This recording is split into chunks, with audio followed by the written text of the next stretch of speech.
Infinity Ward has made a number of Call of Duty games. Some of the most iconic ones to name off are COD 4, Modern Warfare 2, Modern Warfare 3, but there's also a few games that they've made that have been heavily criticized, them being Infinite Warfare and Call of Duty Ghosts. Infinite Warfare is for another day, but today we're going to be talking about Call of Duty Ghosts and is it worth it in 2021. Hey everyone, it's Kyle here, and today we're going to be having a look at Call of Duty Ghosts and seeing if it's worth buying in 2021. Obviously, I've done a few of these before. You can find the playlist in the description of this video. But if you're new here, I'll give you a rundown of what exactly we do. I essentially tell you if a game is worth buying in the current year. Today is obviously going to be Call of Duty Ghosts, so we're going to be going over the campaign, the multiplayer, and all the numbers in multiplayer as far as player counts go, and then Extinction as well.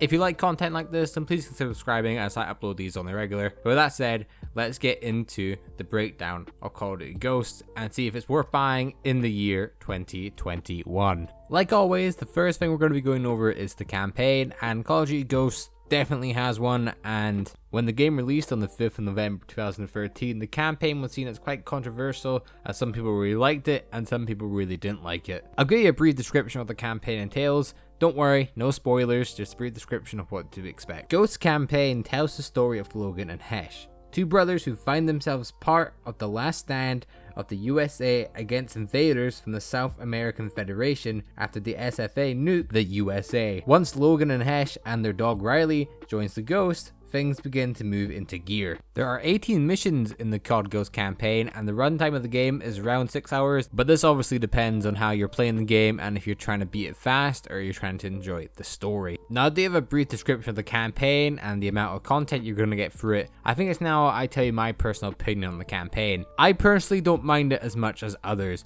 I think it's quite a good story and the levels are fun as well. I think the problem a lot of people have with the campaign is just how sometimes it can be so generic with its plot, and even the main antagonist, he is very action focused, and it's almost like a bad military movie. I won't spoil the end of the game, but it does get memed on pretty hard. But overall, if I was to rate this campaign from 1 to 10, I'd probably give it a 6.5 or a 7. It's definitely worth a playthrough if you're looking for a game to play, but it's definitely not the best that the series has to offer.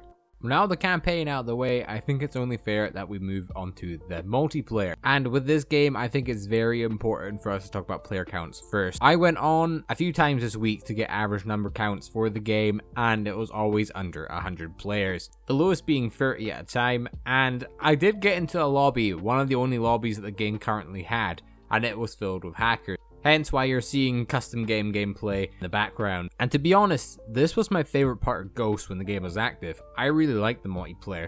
As far as the multiplayer goes, if it was back in 2013, I thought the game was really fun. I think the biggest problem with the game was the maps, but other than the maps, everything else I really enjoyed. I thought the kill streaks were fun and the guns were really nice as well. Along with that, you had so much customization both in your class and your player. You can make him look really cool, and you can pretty much have anything you want on the field. You could sacrifice gun attachments and lethals and tacticals for more perks, and vice versa. I think something people sleep on as well when it comes to COD Ghosts is its infected mode. I think the map design was bad for everything else, but when it came to infected and even search and destroy, it turned out really well. Because the maps are so big and they have so many spots where you can hide and camp, it really works for them game modes. And infected on Ghost is the best infected mode there's been in my personal opinion. Even though a lot of the maps are heavily criticized, there are some hidden gems in this that I really can't appreciate. One being Warhawk, I really like that map, I always had fun in it. They eventually brought it back to Infinite Warfare, and I thought it was good in that game as well. I guess we should talk about DLC for just a few seconds. This won't take up too much time, but if the game was active, I would totally recommend buying DLC for the game, as the DLC maps are a lot better than the base game maps, and you get a lot with the package. Along with that, you'll get the DLC weapons, the Ripper and the Maverick, which are both fun guns to use. Along with that, you'd be getting 16 more multiplayer map, and a lot of them are really good. It's too bad that the game is kind of dead online, and I really think if the base game launches some of the DLC maps instead of the maps that are picked for the base game, I think people would have really enjoyed it, and I think the game would have had a much longer lifespan. With that said, if I was going to rate COD Ghost multiplayer back then, it would be a good 7 or 8 out of 10, but now I'm going to have to rate Ghost something like a 3 or a 2, just because the game isn't really playable, and when you do find a game, is filled with hackers. I think it's no surprise in these videos whenever I talk about the third game mode of a COD game, for example zombies, I oftentimes more than not prefer the third game mode over the rest of the game. And for Call of Duty Ghosts, that's 100% true. Call of Duty Ghosts has Extinction. Now, for those of you that don't know what Extinction is, it is an alien game mode where the objective is to pick up a drill, go to hives, you have to place the drill down, destroy that hive whilst being attacked by aliens, and stop them from stopping the drill, and you progress through the map until you get to the end. The game mode as a whole follows a similar formula throughout all the maps, which there are 5 of, them being Point of Contact, Nightfall, Mayday, Awakening, and Exodus. And personally, I quite think that Extinction is one of the hidden gems of the Call of Duty franchise. And it's quite a shame how it's probably not going to get continued, but I would definitely recommend going back to Ghost and playing it. Some other things you're going to be getting with it are different game modes.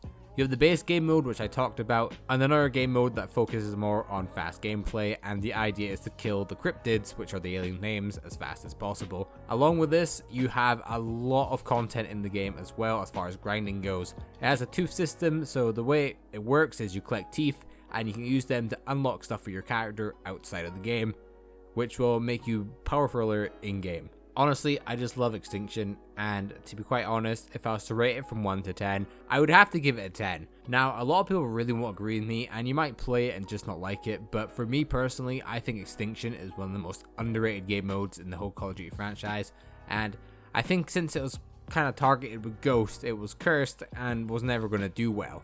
If they brought it into something like Modern Warfare 2019, I could see the game mode going very far, and I think a lot of people would really enjoy the game mode and give it a fair chance. But sadly, that's probably not going to happen. This is probably the last time we're going to see Extinction, and I definitely will recommend playing it. As far as the DLC goes, I would recommend giving the first map a try, and if you really enjoy the first map, then definitely get the DLC packs, as they only get better as they kind of go. Nightfall and Mayday are my 2 personal favorites, but Awakening and Exodus are still really good as well. And with that said, that has us come to the end of us reviewing Call of Duty Ghosts and seeing if it's worth buying in 2021. A quick summary, I would definitely recommend getting it for Extinction. Multiplayer is a big no-no. I would not buy the game for multiplayer, as there's only 2 lobbies kind of going about and they're filled with hackers. And as far as the campaign goes, I would really say it's 50-50. If you want a story to play and you're kind of bored and you have a craving for a Call of Duty game, I would definitely recommend giving it a shot. Definitely not the best the series has to offer though, but it's very good. Again, thank you so much for everyone watching. If you like this video, then please consider subscribing,